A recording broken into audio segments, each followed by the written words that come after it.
How y'all doing? This is going to be a really quick video. I'm making mustard greens and pork chops. And for this dish, I'm cutting up some bacon. It's going to have onions in it, maybe a little bit of garlic. There ain't a whole lot to it. Southern food is simple, and especially in Oklahoma, because of the Depression and because we're landlocked. Now, I love Southern food that comes from the deep South, but what people don't realize is Southern food didn't always have a lot of cayenne pepper in it. That's something that's really modern. I can't have cayenne pepper anyway. I can't have any of the hot chili peppers because I have inflammatory bowel disease. And really, I don't like anything that sets my mouth on fire anyway. Okay. I'm using a lower sodium bacon because I've gained weight and I have to cut down on my sodium consumption, increase my potassium, and I'm just having all kinds of trouble, like pretty much everybody else. The modern Southern diet is not conducive to maintaining good health. It's loaded with sodium and fat and starch, and it's just not good for you. So I'm trying to figure out healthier ways of eating traditional Southern food. And like I said, I can't have all the cayenne pepper that has become a modern adaptation.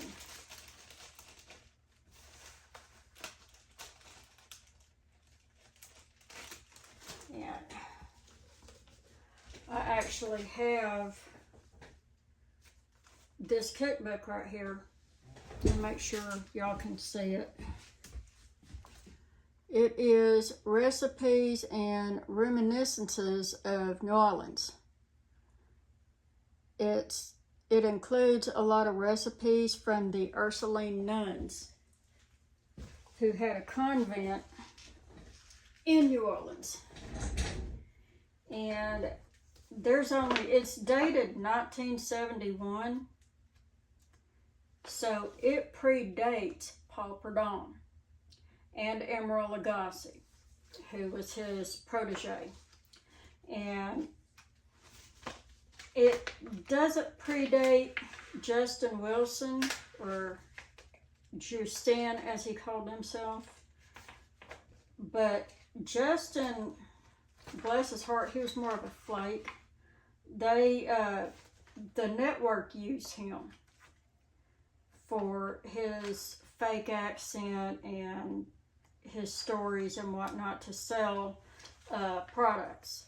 He was selling Louisiana hot sauce, and he put a lot of that crap in his food. Well, next thing you know, Paul Prudhomme comes along and throws cayenne pepper in every damn thing he cooked. And Emeril Lagasse did the same thing. And now it's become an explosion of nothing but hot food. I mean, blow your head off. And that is not traditional Southern food. Yeah, the Tennessee hot chicken, that fiery hot shit, that's not traditional at all. That's modern. But these recipes are all traditional. And there might be 5 recipes in this entire book that have cayenne pepper. And not very much either. I'm talking like maybe a quarter to a half teaspoon cayenne pepper in the whole recipe. Nowadays, they'd put a whole tablespoon of cayenne pepper, and it's ridiculous. I don't see how anybody can eat that. So anyway, I'm going to be cruising through this book and making some of these traditional recipes.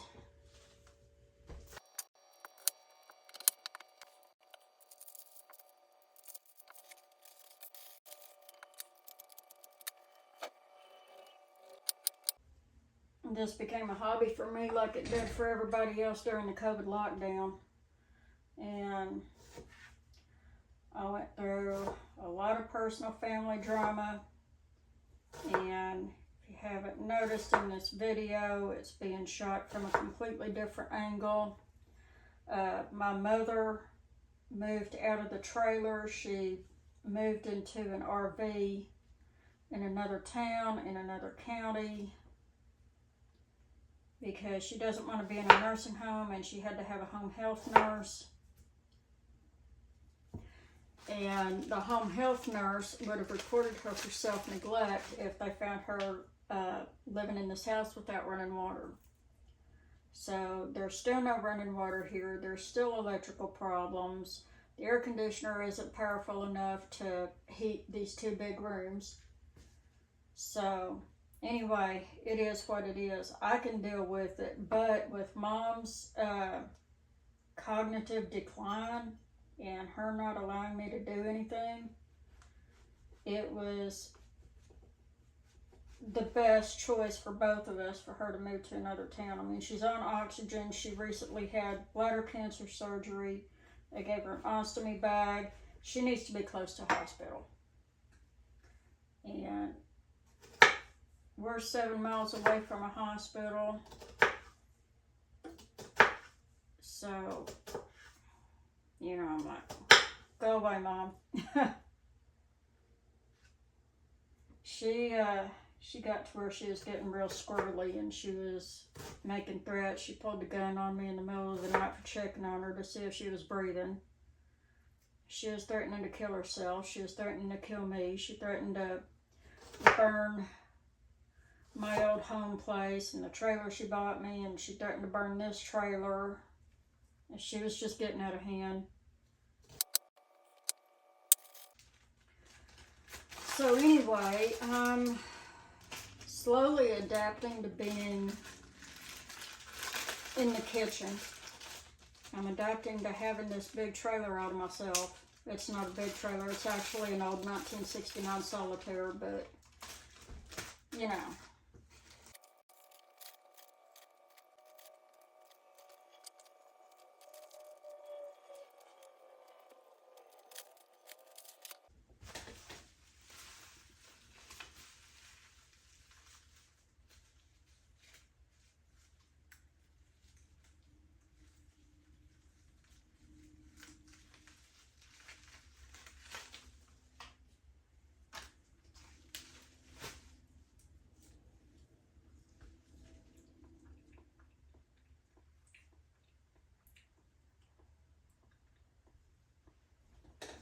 These are mustard greens. They have a peppery flavor. It's kind of it's actually reminiscent of garlic. It tastes like raw garlic.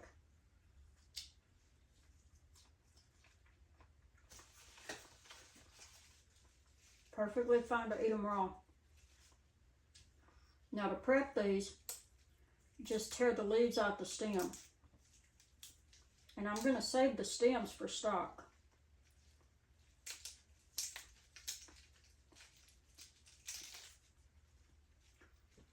I mean, it's perfectly fine if you want some pot liquor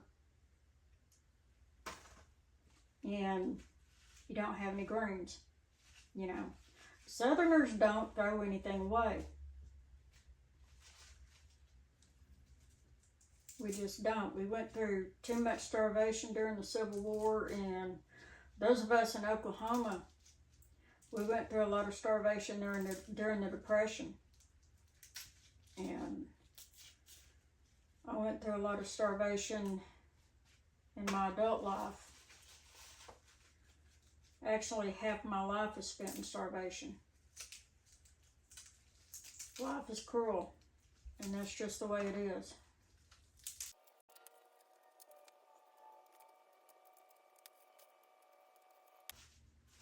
If you want to preserve greens, you have to cook them first, just like spinach. You have to cook spinach before you can freeze it. Any other green, you do the same way.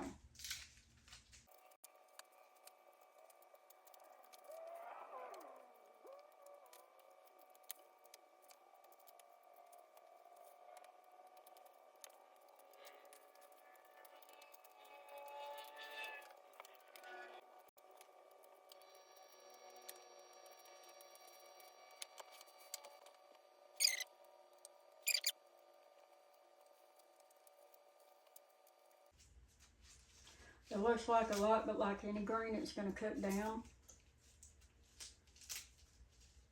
And you might have a bowl full when it's done.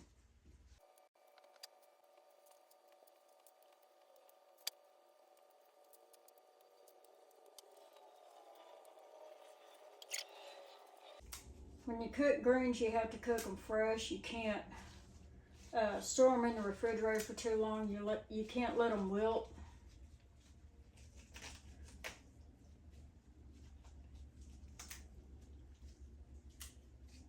They ain't no good that way. But you can cook them and freeze them and store them for later.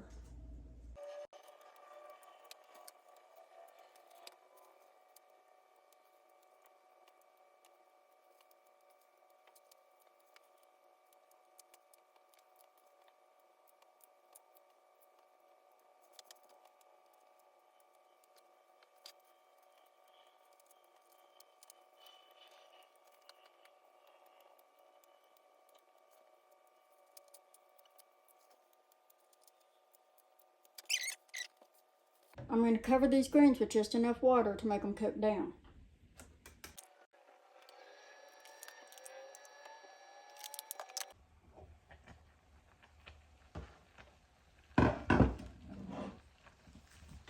Okay, so now that the water's boiling, I'm going to stir this up. And these greens are going to cook down. See, they're not filling up that pot anymore.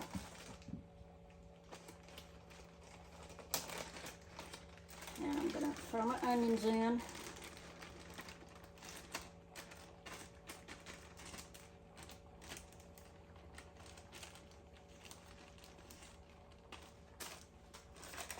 And my bacon.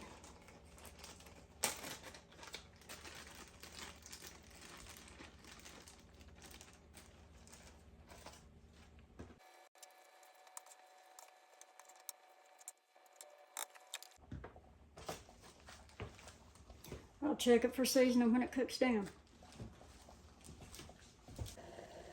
I've cracked this lid a little bit so it doesn't boil over.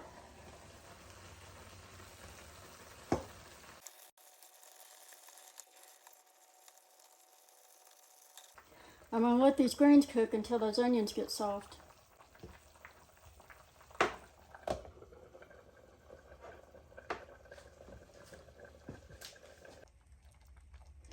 Now, it's going to take about an hour, maybe an hour and a half for these greens to cook down. Once these greens become tender, I take the lid off and I let them cook down, and that's going to take about an hour to an hour and a half. I've said it before and I'll say it again, there ain't nothing fast about Southern cooking. At this point, I've turned the heat off. And I'm just going to let that liquid continue to evaporate. That's the pot liquor. We love that pot liquor. A lot of us soak it up with hot water cornbread. Now, while these greens are cooling off, I'm going to make my pork chops. I normally just season pork chops with salt and pepper. I don't like to over season them.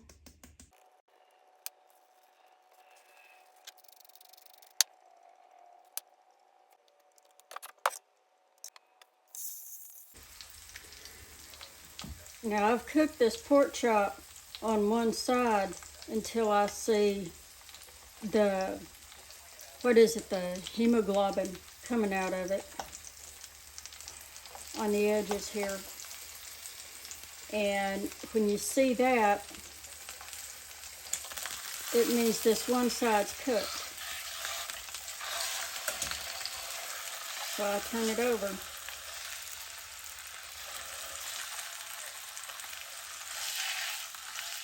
And these two sides are not going to touch evenly because it's got this center part. It's a butterfly pork chop. So I'm going to have to kind of flatten it out a little bit.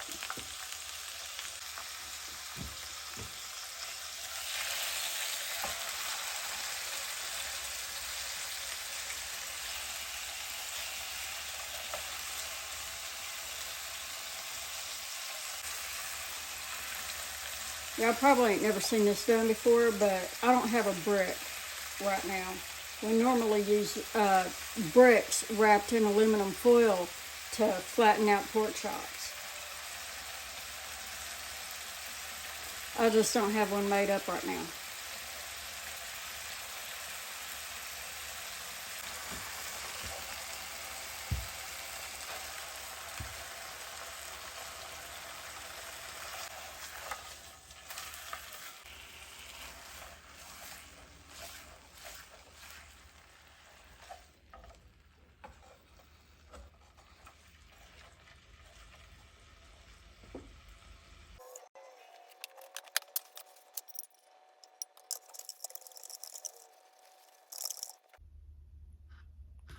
Well, I haven't cooked in a long time, y'all. I missed it.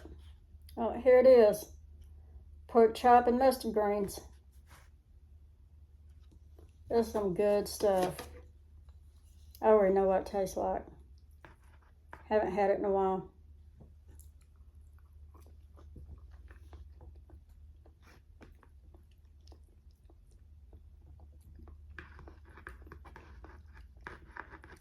When the greens are cooked, they don't have that garlic flavor in them anymore. I mean, I could add some garlic to it, but I forgot about it.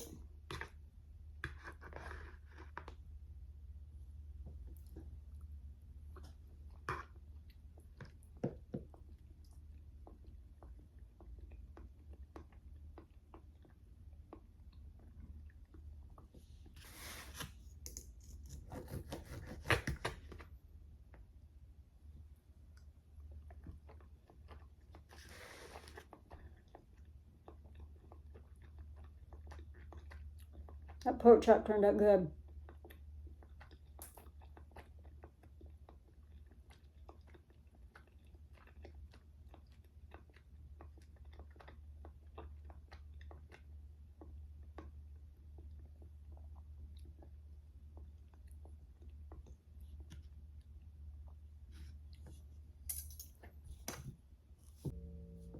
Well, there it is. Pork chop and mustard greens. Simplest thing ever. Now I'm going to finish eating this. I'll see y'all later. Y'all be good.